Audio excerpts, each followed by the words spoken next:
Dans cette vidéo, j'aimerais expliquer les propriétés relationnelles de la fonction ln. On va travailler avec deux nombres relatifs a et b, tous deux strictement positifs, et un entier n, un entier naturel n. On va commencer par chercher à démontrer que ln de AB, c'est ln de A plus ln de B. Pour démontrer cette première propriété, je vais m'appuyer sur une propriété de la fonction logarithme népérien. On a vu que si on travaillait avec un nombre relatif x strictement positif, exponentielle de ln de x, ça nous donnait x. Donc je vais m'appuyer sur cette propriété-là de la fonction logarithme népérien. Alors, quand je calcule exponentielle de ln de AB, d'après cette propriété-là, comme A et B sont deux nombres relatifs strictement positifs, le produit est strictement positif, donc AB c'est bien un nombre strictement positif, donc exponentielle de ln de AB, ça vaut AB d'après cette relation-là. Maintenant, exponentielle de ln de A plus ln de B. Ça vaut exponentielle de ln de A fois exponentielle de ln de B. Ça, c'est une propriété de la fonction exponentielle. Or, d'après cette relation-là, comme A est strictement positif, exponentielle de ln de A, ça vaut A. De même, comme B est strictement positif, d'après cette relation-là, exponentielle de ln de B, ça vaut B. Ça vaut donc AB. Ces deux expressions sont donc égales. Exponentielle de ln de AB, c'est égal à exponentielle de ln de A plus ln de B. Je rappelle que exponentielle, c'est une fonction qui est strictement croissante sur son domaine de définition. Donc, je vais pouvoir m'appuyer sur cette propriété-là. Si exponentielle de x est égale à exponentielle de grand Y, ça revient à dire que grand X est égal à grand Y. Autrement dit, ici, ça revient à dire, puisque exponentielle de ln de AB est égale à exponentielle de ln de A plus ln de B, ça revient à dire que ln de AB est égal à ln de A plus ln de B. On a donc démontré la première propriété. On va s'appuyer sur cette première propriété pour démontrer les suivantes. ln de 1, c'est ln de A fois 1 sur A.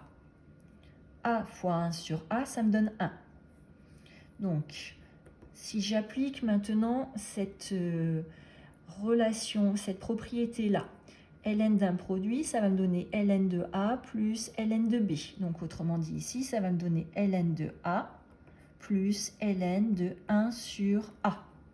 Or, ln de 1, on sait que ça vaut 0. J'ai donc 0 qui est égal à ln de A plus ln de 1 sur A. D'où ln de 1 sur A va être égal à moins ln de A. On a démontré notre deuxième propriété. Troisième propriété, ln de A sur B. A sur B.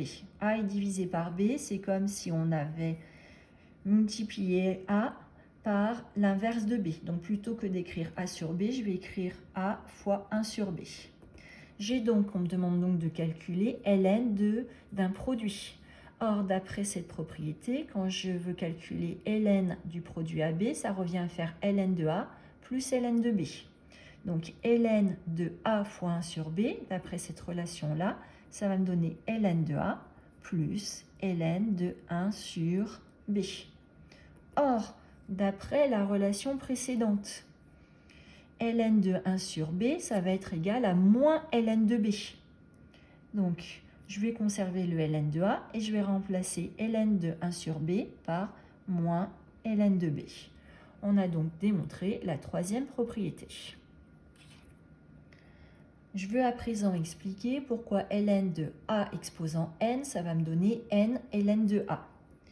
Alors, ln de A exposant n. A exposant n, ça veut dire le produit de n facteurs, tous égaux à A. Donc là, j'ai un produit. Donc, je sais calculer ln d'un produit grâce à la première propriété. Donc, je vais transformer ln de mon produit en ln de A plus ln de A plus ln de A plus ln de A. Et là, je vais me retrouver avec une somme composée de n termes. ln de A plus ln de A plus 3 petits points ln de A, ça va donc me donner n ln de A. Pour finir, donc j'aimerais regarder ln de racine carrée de A. Donc je rappelle que je travaille avec un A qui est strictement positif. Donc A, c'est égal à racine carrée de A au carré. Ça, c'est vrai parce que A est un nombre qui est strictement positif. Donc ln de A, ça va me donner ln de racine carrée de A au carré. D'après la propriété précédente, ln d'un nombre au carré, ça va me donner 2 fois ln de ce nombre. Donc ça va me donner 2 ln de racine carrée de A. Du coup, ln de racine carrée de A, ça va me donner la moitié de ln de A. ln de A, c'est le double de ln de racine carrée de A. Donc ln de racine carrée de A, ça va être la moitié de ln de A. On a fini par démontrer notre dernière propriété.